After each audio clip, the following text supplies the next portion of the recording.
Hello बच्चों, welcome to गणित अंक। बच्चों, बहुत बच्चे एक सवाल करते हैं और एक सवाल करना भी चाहिए आपको कि कोई भी चैप्टर मैं परफेक्ट कैसे करूं, किसी भी चैप्टर को मैं कब कहूं कि अब ये मेरा पक्का हो चुका है। बच्चों, इस क्वेश्चन का आंसर करेंगे आज के इस वीडियो में, तो आखिर तक देखना और अच्छे से देखना, अच्छे से समझना, बहुत फायदा होगा आपको। चाहे फिजिक्स हो, चाहे केमिस्ट्री हो, चाहे मैथ्स हो, चाहे बायो हो, चाहे और कोई सब्जेक्ट हो, ये आप हर सब्जेक्ट के लिए अप्लाई कर सकते हैं। चाहे सीईटी हो, चाहे बोर्ड्स हो, चाहे जेईई मेंस हो, चाहे कोई और एग्जाम हो, हर जगह ये अप्लाई होगा। बच्चों चलो शुरू करते हैं आज के सेशन को, है ना। देखते हैं अच्छे से क्या है वो बात जो हमें फॉलो करनी चाहिए। और आज इस क्वेश्चन का आंसर बहुत क्लियरली लेके जाएंगे, बहुत ही क्लियरली, कोई कंफ्यूजन नहीं होगा इसके बाद। चलो शुरू करें। यस, तो सर चैप्टर कैसे परफेक्ट करना है ये बताओ ना, कैसे होगा, है ना। इसका बहुत ही क्लियरली आंसर बताओ। चार स्टेप्स आपको फॉलो करनी है किसी भी चैप्टर को परफेक्ट करने के लिए। सबसे पहली स्टेप है बच्चों, किसी एक टीचर को फॉलो करना स्टार्ट करो, और सिर्फ एक। बहुत बच्चों का ज़्यादा से ज़्यादा टाइम, है ना, अलग अलग वीडियोस देखने में जाता है, अलग अलग क्लासेस करने में जाता है। अगर आपको लगता है कि अंकुश सर का मैथ्स आपको अच्छा लगता है, समझ आता है, तो बस फॉलो करो उनको।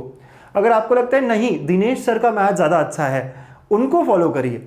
आपको लगता है physics Rahul sir RG lectures बहुत अच्छा लगता है, उन्हें फॉलो करो।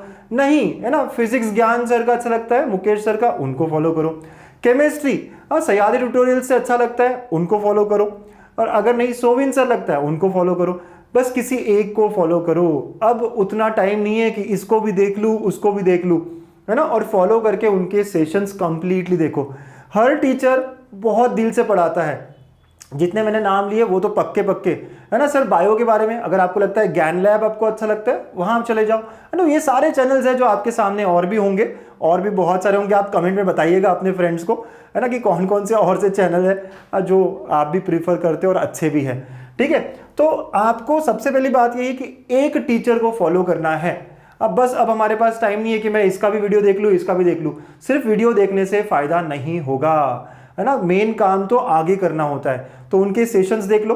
1.5 में देखूं क्या, 1.25 में देखूं क्या, यह आपकी इच्छा, लेकिन हाँ 1.5 की स्पीड में फटाफट देख सकते हैं। और सिर्फ देखूं क्या नहीं, है ना, एक बार देखना है और सेकेंड टाइम नोट्स बनाने हैं। हाँ, सेकेंड टाइम नोट्स बनाने हैं और वो प्रॉब्लम सॉल्व करने हैं। अज्यूम करते हैं कि मैं सिग्मा बैच पढ़ा रहा हूं, आपने एनरोल किया है सिग्मा बैच में, आपने मेरा सेशन देखा। जब पहली बार देख रहे हैं आप कुछ मत करो, सिर्फ देखो, अच्छा ये चीजें हैं, ओके ओके ओके। 1.5 में देख लो, तो जो 45 मिनट का वीडियो है वो 30 मिनट में देख लोगे आप, 35 मिनट में देख लोगे आप। और अब देख लिया सारा, अब क्या करो, है ना, फटाफट नोट्स बना लो, है ना। तो रुका के, या फिर हम क्लास नोट्स ऑलरेडी साथ में शेयर करते हैं, उसको देखकर नोट्स बना लो, फॉर्मूला बना लो, है ना। और क्वेश्चंस देख के अब सॉल्व करना स्टार्ट करो, ठीक है। तो जो मैं पीडीएफ देता हूं ना नोट्स की, उसको डाउनलोड करके उससे ही फॉर्मूलेस की लिस्ट बना लो, खुद से हैंड रिटन। यस, तो खुद के नोट्स और फिर क्लास प्रॉब्लम्स। और क्लास प्रॉब्लम्स को आपको मैं कहता हूं 2 बार करना चाहिए। पहली बार जब आप करोगे तो बहुत बार अटकोगे, सॉल्यूशन देखना पड़ेगा, दूसरी बार खुद से। क्योंकि क्लास प्रॉब्लम्स कोई भी टीचर के ना बेस्ट प्रॉब्लम्स होते हैं, उन्होंने बहुत रिसर्च करके वो क्लास में लिए होते हैं, क्योंकि उन्हें लगता है ये बेस्ट है, ये बच्चों के लिए बहुत अच्छे, और वेराइटी उसकी। हाँ, हमारे भी क्वेश्चंस आप देखते हो ना क्लास में, मैं हर क्वेश्चन को वैरायटी के साथ लाता हूँ। पता चलता है कि यार ये क्वेश्चन इससे अलग है, ये क्वेश्चन इससे अलग है, और वो फ्लो भी होता है एकदम फ्लो। क्योंकि यार 13-14 साल का एक्सपीरियंस है, हम पूरा निचोड़ लेते हैं यहाँ पे। हर टीचर ऐसा करता है। तो इस सेकेंड स्टेप आपकी यही होगी कि जैसे आपने सेशन फास्ट देखा, अब सेशन के नोट्स अगर आपको मिले हैं, या फिर सेशन को पॉज करके फटाफट नोट्स बनाएंगे आप अपने हाथ में, शॉर्ट में, फॉर्मूलाज वगैरह, और प्रॉब्लम्स को सॉल्व करेंगे। ये सबसे अच्छे प्रॉब्लम्स है। मैं तो इतना कह सकता हूँ आपको कि आप मेरे सिग्मा या संघर्ष बैच के प्रॉब्लम सॉल्व करते हो ना, आपके पूरा सीईटी सॉल्व होगा, पूरा 100 और 100 का पेपर आप सॉल्व कर पाओगे। I am very sure, guarantee के साथ कहता हूं मैं, ये अपने एक्सपीरियंस के साथ कह रहा हूं। बस आपको वो लेकिन पूरे आने चाहिए, अच्छे से आने चाहिए, ठीक है, क्योंकि सारी वैरायटी में कवर कर रहा हूं। तो ये सेकेंड स्टेप हुआ। थर्ड स्टेप, अगर वो टीचर आपको असाइनमेंट देता है तो यार वो पहले करना चाहिए। अगर वो टीचर आपको क्विज देता है, जैसे मैं हर सेशन के बाद आपको एक 15 क्वेश्चन का क्विज देता हूं अपने ऐप में, राइट, संघर्ष बैच हो या फिर सिग्मा बैच हो, ऐसी हर टीचर आपको क्विज दे रहा होता है। तो वो 15 क्वेश्चन की क्विज बहुत अच्छी होती है, बहुत अच्छे लेवल की होती है। एटलीस्ट मैं तो जानता हूँ, मेरी क्विजेज आप भी जानते हो है ना, कि बहुत अच्छे, बहुत वैरायटी, बहुत ही सटीक, कि यार ऐसे ही क्वेश्चंस आने वाले हैं एग्जाम में, बहुत चुन चुन के लाता हूँ, वो आपको प्रायोरिटी पे करनी है, क्विज या असाइनमेंट। बाकी टीचर्स भी देते होंगे, वो प्रायोरिटी पे करनी है। आप गेज कर सकते हो यार ये बढ़िया क्वेश्चंस दे रहे हैं सर, राइट, वो करो।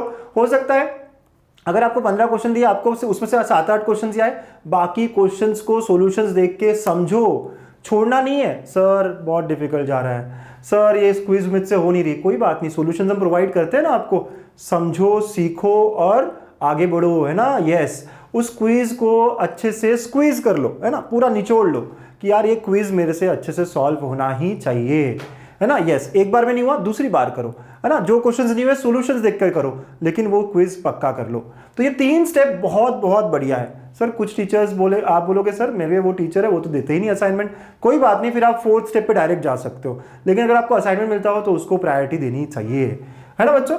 और 4th step and last step, 4 step ही है, PYQs सॉल्व करो फ्रॉम एनी स्टैंडर्ड बुक। कौन सी बुक करूं सर, अरिहंत करूं क्या, टारगेट करूं क्या, मार्वल करूं क्या, PLPN करूं क्या, MTG करूं क्या, स्कोर बूस्टर करूं क्या, बहुत सारे नाम है, कोई भी करो भाई साहब, लेकिन उसमें से सिर्फ PYQ करो। सर उसका ये भी करूं क्या, सेक्शन 1 सेक्शन 2 क्रिटिकल थिंकिंग, ये वो, इतना टाइम नहीं है। एक चैप्टर करने जाओगे बाकी सब छूट जाएगा, इतना टाइम नहीं है। PYQs और मोस्टली है ना 2023, 2022, 2021, ये PYQs, मोस्टली ये PYQs करो, ठीक है। अगर बहुत सारे PYQs है लेकिन इतने करे तो भी चल जाएगा, वेराइटी बहुत है इनमें, 12 पेपर हुए यहाँ पे, बहुत बहुत वेराइटी है, ठीक है बच्चा। तो आपको ये 4 स्टेप्स फॉलो करनी है। सबसे पहले सेशन देखना है, सेशन स्पीड में देखा तो भी चलेगा। सेकंड, नोट्स से अपने नोट्स बनाने और प्रॉब्लम सॉल्व करने हैं मिनिमम 2 बार। थर्ड, क्विज या DPP सॉल्व करनी है। और 4th PYQs। इतना अगर आप करते हो ईमानदारी से, एक एक 2-2 बार कर लेते हो, आपको कोई नहीं रोक सकता 100 on 100 लाने में, आपको कोई नहीं रोक सकता बच्चों। तो एकदम क्लैरिटी लेके आओ कि किस तरह पढ़ाई करूं। कोई भी ऑनलाइन क्लास लेता हूं, ऑफलाइन क्लास लेता हूं, कैसे मैं पढ़ाई करूं, बहुत कंफ्यूजन है कि ये पहले पढ़ूं, वो पहले पढ़ूं, ये बात पढ़ूं, वो बात पढ़ूं, बहुत बच्चे यही कंफ्यूजन पूछ रहे हैं। और मैंने सोचा आज इस पे बात होनी ही चाहिए, होनी चाहिए थी ना इस पे बात, यस, और इतनी क्लियरली बात होनी ही चाहिए थी, राइट। तो ये 4 स्टेप्स आप क्या करो, लिखो और चिपका दो। किसी भी चैप्टर को मैं इस तरह ही फॉलो करूंगा, और ये सब होने के बाद ही मैं कहूंगा मेरा चैप्टर अच्छा हो गया है।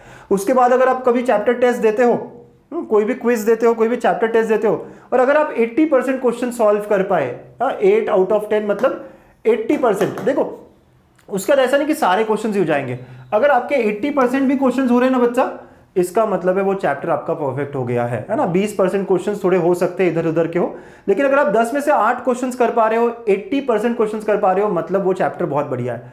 80% से कम हो रहा है मतलब कहीं कुछ मिस हो रहा है।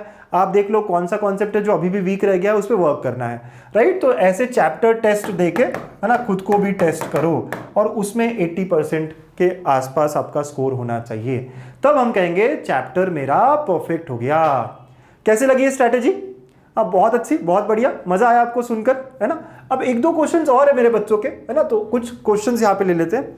सर वो फिजिक्स का वो चैप्टर ना बहुत टफ लग रहा है, सर केमिस्ट्री का वो चैप्टर ना होता ही नहीं है, सर मैथ्स का इंटीग्रेशन ना बड़ा डिफिकल्ट है, क्या करूँ, होता ही नहीं मुझसे, छोड़ दूँ क्या, है ना, डिफिकल्ट चैप्टर कैसे करूँ, क्या मैं वो पूरा चैप्टर छोड़ दूँ, ये क्वेश्चन रहते हैं।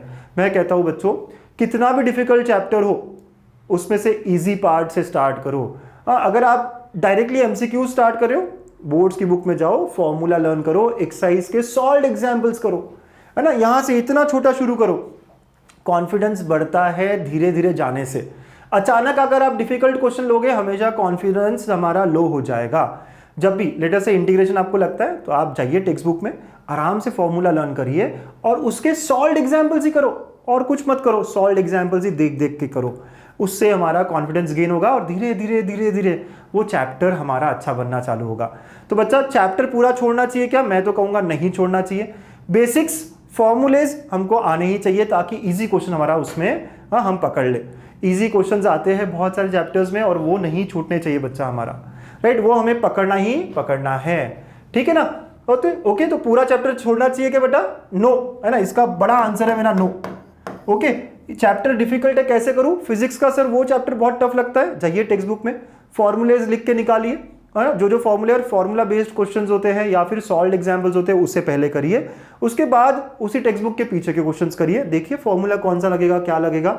आप धीरे धीरे टाइम देंगे ना तो बहुत अच्छा हो जाएगा, बट आपको बेसिक स्टेप्स करनी पड़ेगी, यही स्टेप करनी पड़ेगी। फॉर्मूला लिखिए, फॉर्मूला बेस्ड क्वेश्चंस करिए, ओके। और सर शॉर्ट नोट्स बनाना जरूरी है क्या? आई वुड से यस, है ना। शॉर्ट नोट्स मतलब सारे फॉर्मूले इकट्ठा होने चाहिए ना, आखिरी समय में फिर हमें मिलते नहीं है, किसी और के देखने पड़ते हैं, वो अच्छा नहीं होगा, है ना। तो सबसे अच्छा होता है खुद के फटाफट एक बुक में शॉर्ट नोट्स बनाइए और वो बुक अपने पास रखिए। अब सर बनाया नहीं आज तक, अब बनाओ क्या? बनाओ यार, आज भी चलेगा।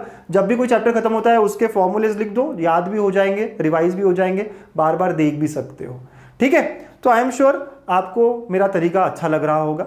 अब मैंने जो भी कहा कि कैसे हम लोग किसी चैप्टर को परफेक्ट कर सकते हैं, स्ट्रैटेजी आपको पसंद आई होगी। अगर पसंद आई हो तो मुझे बताओ यार, लाइक और शेयर करके, कमेंट करके, है ना, कि सर सच में बहुत अच्छा बताया।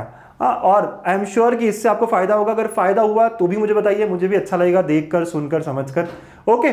तो ऑल द बेस्ट बच्चों, अच्छे से करते रहो यार, है ना, हम लोग करके दिखाएंगे, है ना। अच्छे कॉलेज में जाना है ना, बहुत मेहनत करेंगे और कर सकते हैं, दिन भी है, बस मन होना चाहिए, जज्बा होना चाहिए। All the best and keep smiling always. Thank you.